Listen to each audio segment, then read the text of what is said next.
장 33절부터 40절까지의 말씀 함께 읽도록 하겠습니다. 우리 유튜브 상에서 함께 기도하기에 오신 여러분 잘 오셨습니다. 우리 다 같이 예레미야서 50장 33절부터 40절까지의 말씀 우리 함께 읽어보겠습니다. 같이 읽습니다. 시작. 만군의 여호와께서 이와 같이 말씀하시니라. 이스라엘 자손과 유다 자손이 함께 학대를 받는도다. 그들을 사로잡은 자는 다 그들을 붙들고 놓아주지 아니하리라. 그들의 구원자는 강하니 그의 이름은 만군의 여호와라. 반드시 그들 때문에 싸우시리니 그 땅에 평안함을 주고 바벨론 주민은 불안하게 하리라. 여호와의 말씀이니라. 칼이 갈대아인의 위에와 바벨론 주민의 위에와 그 고관들과 지혜로운 자의 위에 떨어지리라. 칼이 자랑하는 자의 위에 떨어지리니 그들이 어리석게 될 것이며 칼이 용사의 위에 떨어지리니 그들이 놀랄 것이며 칼이 그들의 말들과 병거들과 그들 중에 있는 여러 민족의 위에 떨어지리니 그들이 여인들 같이 될 것이며 칼이 보물 위에 떨어지리니 그것이 약탈되리라. 가뭄이 물 위에 내리어 그것을 말리리니 이는 그 땅이 조각한 신상의 땅이요 그들은 무서운 것을 보고 실성하였음이니라. 그러므로 사막의 들짐승이 승냥이와 함께 거기에 살겠고 타조도 그 가운데 살 것이요 영원히 주민이 없으며 대대에 살 자가 없으리라. 여호와의 말씀이니라. 하나님께서 소돔과 고모라와 그 이웃 성읍들을 뒤엎었듯이 거기에 사는 사람이 없게 하며 그 가운데 머물러 사는 사람이 아무도 없게 하시리라. 아멘. 제가 이제 본문을 읽는데 좀 웃음이 났어요. 왜냐하면은 오늘 제가 이 본문을 선택하게 된 굉장히 좀 재밌는, 저한테는 좀 재밌는 그런 일이 발생했기 때문입니다. 우리 이제 간사님 또 전사님들께서 이제 각각 이제 휴가를 가지시는 통에 제가 이제 설교해야 될 분량이 조금 많아졌어요. 특별히 오늘 새벽 기도회까지 인도를 해야 되기 때문에 제가 보통 목요일 새벽 기도회를 마치면 금요 기도회 설교를 준비합니다. 저는 새벽 시간에 설교를 준비해요. 새벽 기도 끝나고. 그러니까 이제 목요일 마치면은 이제 월요일 마치면은 화요일, 화요일 마치면 수요일, 수요일 마치면 목요일, 목요일 마치면은 금요 기도회 설교를 준비한단 말이에요. 그런데 이번 주에는 제가 설교 두 편을 준비해야 합니다. 그러니까 금요 기도회와 그 다음에 금요 새벽 기도회를 준비해야 했어요. 그런데 무슨 일인지 잘 모르겠는데 제 브레인에, 제 머리에 무슨 혼선이 발생했는지 모르겠는데 제가 목요일 날을 수요일로 착각하고 그런데 이상하게 두 개는 설교를 준비해야 한다 생각해가지고 이상하게 토요일 본문까지 새벽 기도를 준비하고 금요 기도의 설교를 준비하지 않은 거예요. 무슨 상황인지 이해되시겠습니까? 그냥 새벽 시간이어서 좀 혼미해서 그런지 아무튼 이상한 일이 발생을 했어요. 그래서 이제 김대훈 간사님이 저한테 목사님 뭔가 좀 착각하신 것 같다고 제가 이제 새벽 기도의 본문을 두 개나 설교 내용을 두 개나 보내드렸더니 이상하다고 토요일도 새벽 기도 인도하시느냐고 그렇게 물어보기에 깜짝 놀라서 봤더니 이미 물은 엎어진 상태였습니다. 이런 경우에는 이제 두 가지 방법이 있어요. 그래서 이제 내일 설교 본문을 준비했는데 그건 이제 지우고 금요 설교를 다시 준비하는 방법도 있겠는데 어떨 때는 말이죠. 하나님께서 매우 의도적으로 그러한 실수를 허용하실 때가 있다는 생각이 들어요. 그래서 오늘 그냥 그 본문 가지고 왔습니다. 새벽 시간에 준비한 설교 말씀을 가지고 오늘 이 자리에 서게 된 거예요.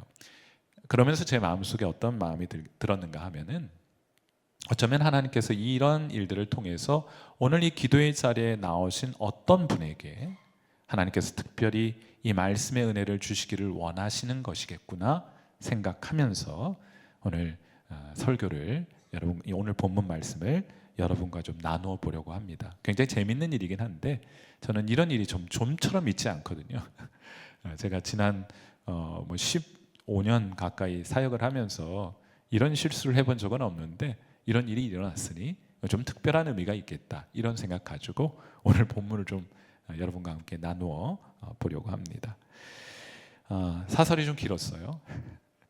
자, 오늘 우리 이제 매일 성경으로 계속 큐티하고 계실 텐데 바벨론의 심판에 대한 메시지가 계속해서 연일 50장 굉장히 길기도 하고 며칠에 걸쳐서 이 바벨론의 멸망에 대한 언급이 계속해서 나오게 됩니다. 바벨론은 잘 아시는 것처럼 이스라엘 백성을 이스라엘 남왕국 유다를 멸망시켜 가지고요, 남왕국 유다 백성들을 포로로 잡아 가지고 바벨론 전역에 흩어놓고 그 다음에 사실은 나라를 잃어버린 채로 학정 아래서 또 고통하면서 살아갈 수 있게 했던 그런 나라가 바벨론이죠. 바벨론의 학정 아래서 하나님의 백성들은 신음하고 있었습니다. 자, 그런데 오늘 본문 50장 34절 말씀을 보시면은 이런 말씀이 있습니다. 바벨론 심판에 대해서 말씀하시면서 그들의 구원자는 강하니, 그들은 하나님의 백성, 저와 여러분의 하나님은, 저와 여러분의 구원자는 강하니 그의 이름은 만군의 여호와라. 반드시 그들 때문에 싸우시니, 하나님의 백성들 때문에 하나님이 싸움에 인볼브 되시겠다는 뜻, 싸움하시겠다는 말입니다. 그 땅에 평안함을 주고 바벨론 주민은 불안하게 하리라 했어요. 하나님이 하나님의 백성들을 위하여 혹은 하나님 백성들 편에 서서 전쟁하시겠다는 뜻입니다. 올해 우리 교회의 표어가 영적인 전쟁에서 승리를 경험하는 한 해라는 제목을 가지고 이렇게 기도하고 있는데, 이게 영적인 전쟁 그렇게 표어로 잡고 나니까 왜 이렇게 어려워 보이는 일들이 많이 오는지, 주변에서 저한테 목사님 왜 그렇게 표어를 잡아가지고 왜 하필 영적인 전쟁에서 승리하는 그런 한 해를 표어를 정해가지고 왜 이렇게 영적인 치열한 전쟁 안에 전쟁터에 제가 던져져 있습니까? 이렇게 하시는 분들이 애법 많아요. 그렇게 표어를 잡아서 승리를 하자면 전쟁을 해야 될 텐데 전쟁이 녹록치 않거든요. 그런데 여러분, 우리는 그 전쟁에서 사실상 승리할 수 없습니다. 우리의 힘으로는 그 전쟁 이길 수 없는 거예요. 영적인 전쟁터에서도 하나님이 우리를 위해 싸워주셔야 우리가 영적인 전쟁에서 승리할 수 있지 않겠습니까? 중요한 것은 우리의 힘으로 나아가서 승리하고 우리의 힘으로 나와서 원수, 마귀, 사탄과 더불어 싸워 승리를 쟁취하는 것에 있지 않고, 사실상은 그건 우리의 영역 밖의 일이기 때문에요. 정작 중요한 것은 우리에게 승리에 대한 의지가 있느냐, 이기고 싶으냐 하는 거예요. 그리고 이기고 싶은 소원함이 우리에게 있느냐 하는 것을 하나님께서 우리에게 물어보시는 것 같습니다. 여러분, 그런 의지가 있으십니까? 여러분은 여러분이 처한 전쟁에서 여러분의 힘으로 이길 수 있는 것은 아닐지 모르겠지만은 하나님이 대신하여 싸워주심으로, 하나님이 여러분 편에 서주심으로 승리하고자 하는 그런 의지를 가지고 계십니까? 그렇게 되었으면 좋겠다는 소원함이 있습니까? 정작 중요한 것은 우리 안에 그런 마음이 있느냐 하는 거예요.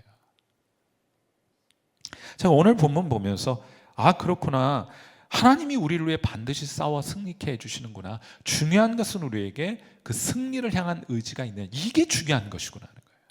낙심하지 않고요, 하나님을 의지하여 이 전쟁 반드시 하나님 승리케 해주시겠다는 믿음 가지고 다시 전쟁터로 나아갈 수 있겠는가 하는 거, 이게 우리에게 가장 필요한 영적인 자세가 아닌가 하고 생각해 보게 됩니다.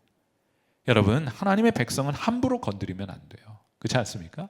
왜냐하면 함부로 건드릴 수 없는 이유는 그들을 주목하시는 하나님을 상대해야 돼요.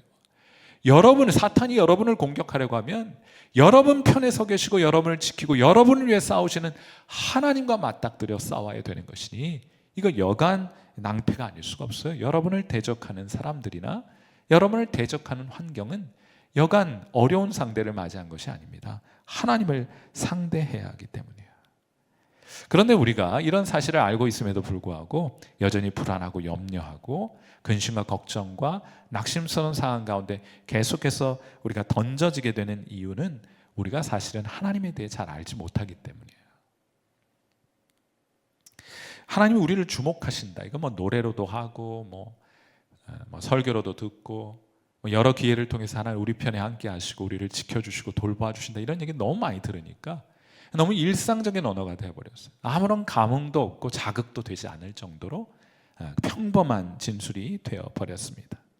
그런데 제가 유튜브에서 이제 영상 같은 거 이제 보다가 이제 우주 이런 거, 광활한 우주 이런 거, 제가 이제 자연계 학생이었기 때문에 그런 과학 이런 거 관심이 많아요.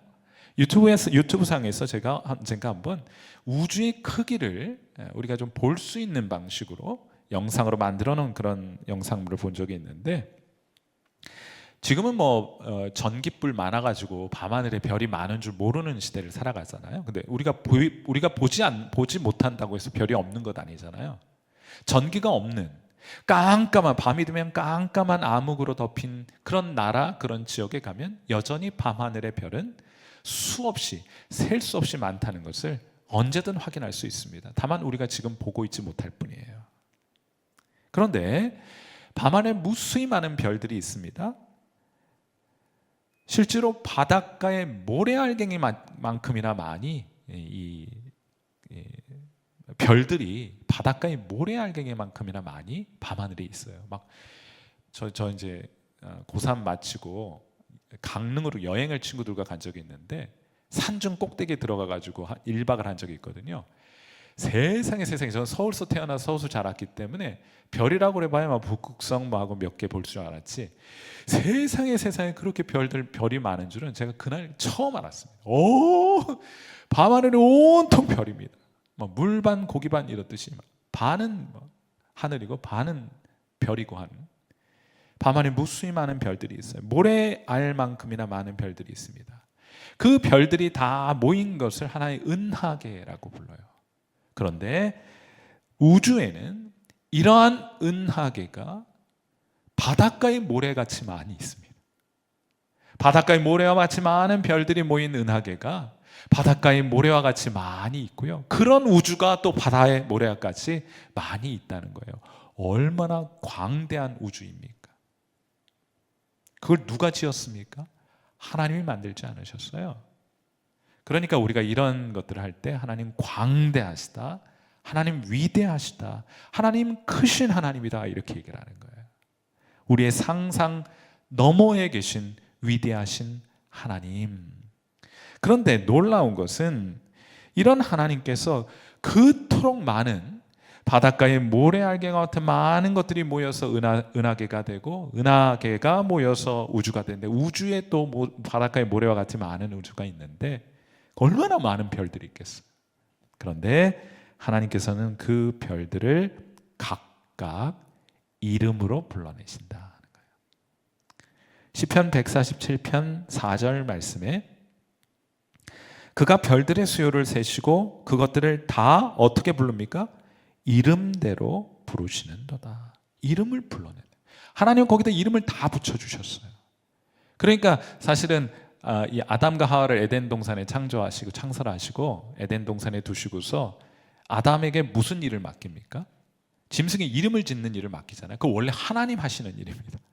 밤하늘이 무수히 많은 별들, 우리 눈으로 볼 땐 차이도 없어 보이는 그 별들 하나하나에 이름을 붙이시고 그 이름으로 각각 별들을 불러내시는 하나님, 광대하시고 위대하시지만 정말 세심하시고 세밀하신 하나님인 것을 우리가 동시에 볼 수 있게 되는 거예요. 우리에 대하여 하나님 세밀한 관심을 가지고 계신다.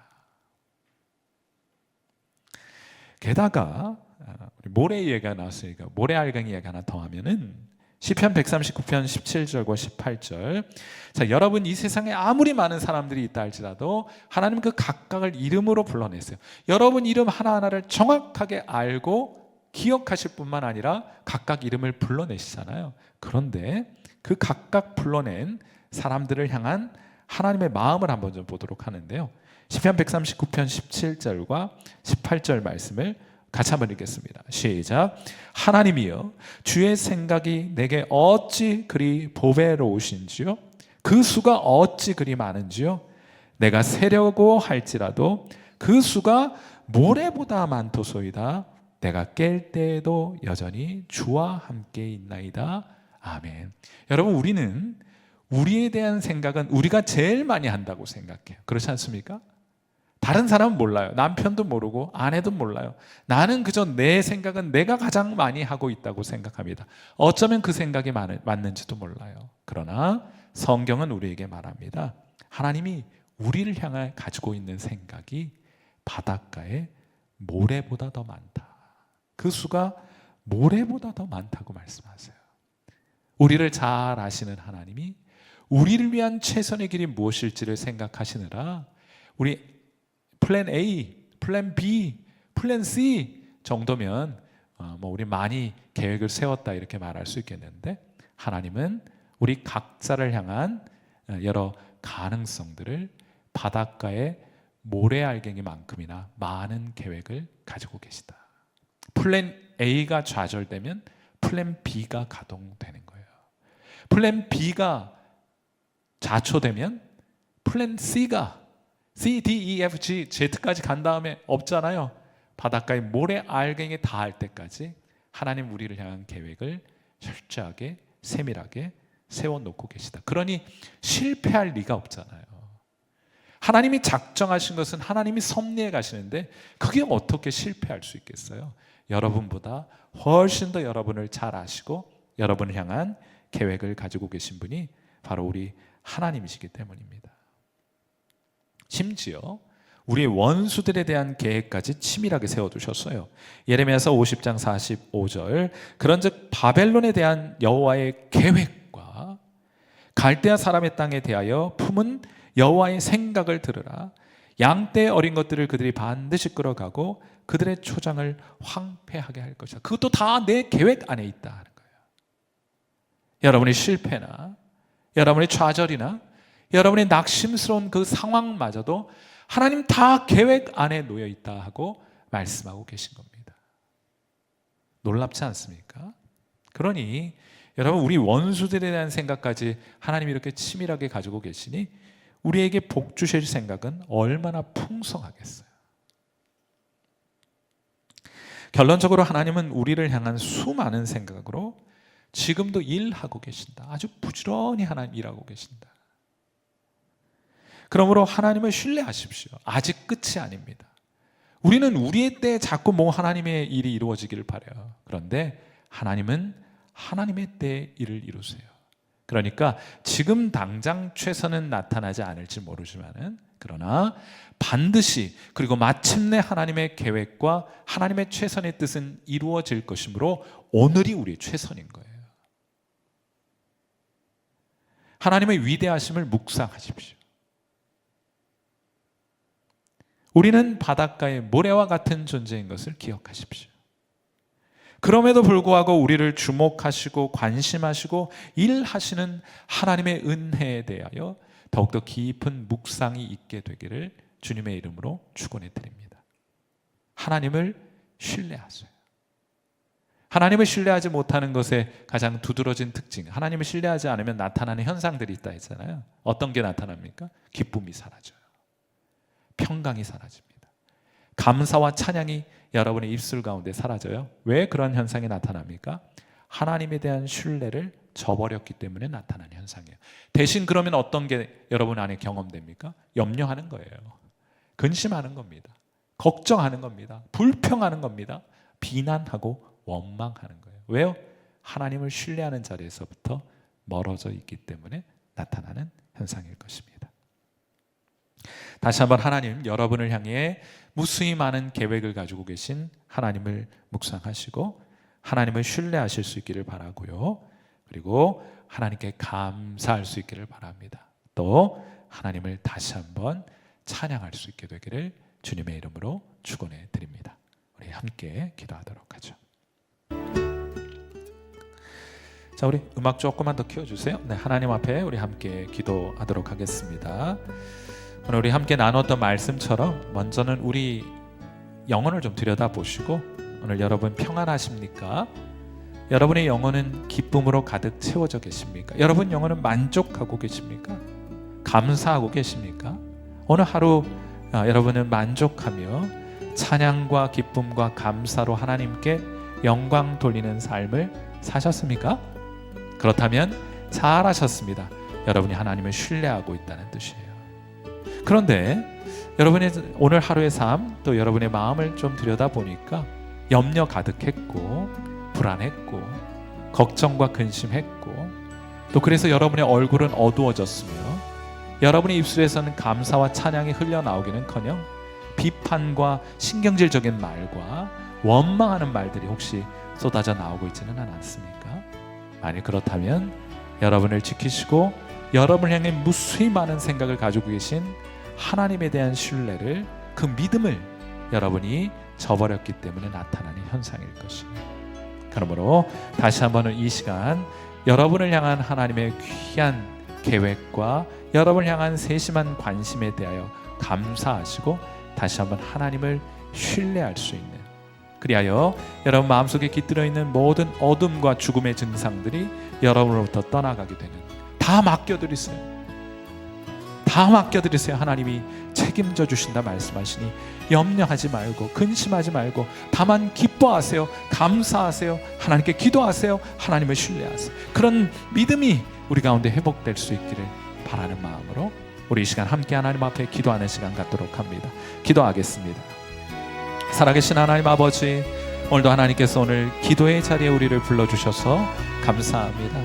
하나님 아버지, 이 땅 힘들고 지치게 살아가다가 기도의 자리에 뭔가에 끌린 바 되어 이 자리에 나오게 하셔서 감사합니다. 하나님이 우리의 영혼을 설득하셔서 성령께서 우리의 심령 가운데 하나님 능력을 베풀어 주셔서 우리 선한 목자이신 우리 주님께서 발걸음마다 인도하셔서 우리를 하나님이 계시는, 하나님을 기억하고 하나님을 상기하고 하나님을 의지하는 기도의 자리로 나올 수 있게 해주셔서 감사합니다. 행여 오늘 우리 사랑하는 성도들 가운데 염려 가득하고 하나님 저들의 심령 가운데 어찌 될까 불안해하거나 두려워하거나 염려하고 근심하고 걱정하고 있는 분들이 계시다면 그 모든 염려 주께 다 맡겨버리게 하시고 다시 한번 저희들의 눈을 들어 위대하신 하나님, 밤하늘 무수히 많은 별들을 지으시고 그 각각을 이름으로 불러내시는 하나님, 그 세심한 관심과 또 세밀한 관심을 가지고 우리를 지키시고 우리를 향한 수많은 계획과 수많은 생각으로 가득 채워주신 겸손하신 우리 하나님을 다시 한번 바라고 묵상하게 하시기를 바라고, 그 위대하신 하나님, 그 정밀하고 세밀하신 하나님께 우리에 속한 모든 것을 온전히 맡겨드리게 되는, 우리가 살고 죽는 것도, 우리가 높아지거나 낮아지는 것도, 우리가 부하거나 가난한 것도, 건강하거나 병약한 것도 모두 하나님께 맡겨드리게 되는, 다만 오늘 하루 주님께 대한 온전한 신뢰와 하나님을 온전히 신뢰하고 의뢰함으로 하나님 우리가 누려야 할 평강을 누려 살아가는, 오늘 우리 하나님께서 주시는 그 기쁨을, 그 구원의 기쁨을 오늘도 경험하며 살아가는 성도들 될 수 있기를, 하나님 우리 안에 하나님 이 은혜를 베풀어 주신 것으로 인한 감사와 기쁨을 찬양에 담아 하나님께 올려드리는, 기도에 담아 하나님 앞에 고백하는 귀한 성도들 우리 모두가 되게 하여 주시기를 간구합니다. 하나님 아버지, 우리의 믿음 자신하지 못합니다. 언제든 흔들리고 언제든 연약하고 언제든 하나님 무너져 내릴 것 같은 연약한 믿음 가진 우리 오니 하나님 우리의 믿음을 도와주옵소서. 우리의 믿음이 적음을 불쌍히 여기시고 우리의 믿음을 도와주시기를, 그리하여 더 견고한 믿음 가질 수 있기를, 하나님 흔들림 없는 믿음 가질 수 있기를, 주님을 향한 견고한 믿음으로 오늘을 살아갈 수 있게 되기를, 그 믿음이 우리를 지탱하여 주며 그 믿음이 오늘도 하나님께로 나아가게 하며 하나님을 견고히 붙들게 하시고, 살아계신 하나님, 자기를 찾는 자들에게 상 주시는 하나님, 우리에게 가장 좋은 것, 최선의 것을 예비하시고 그것을 이루어 가시는 하나님과 함께 하나님 동행하며 하나님과 함께 교제하며 하나님의 명하신 것들을 이루어 하나님께 충성을 다하는 귀한 성도들이 되게 해 주시옵기를 간구하고 소원합니다. 오늘 이 말씀이 오늘 이 자리에 함께 모여 기도하거나 유튜브상에서 함께 기도하는 성도들 누군가에게 하나님 주시는, 우리 주님 주시는 귀한 음성일 수 있기를 바라고 믿음으로 그 말씀 견고히 붙드는 은혜 있게 하여 주옵소서. 하나님께서 오늘 이 밤도 우리 기도 가운데 함께 해 주실 것을 감사하고, 살아계신 우리 주님 예수님의 귀하신 이름으로 간절히 기도하옵나이다. 아멘.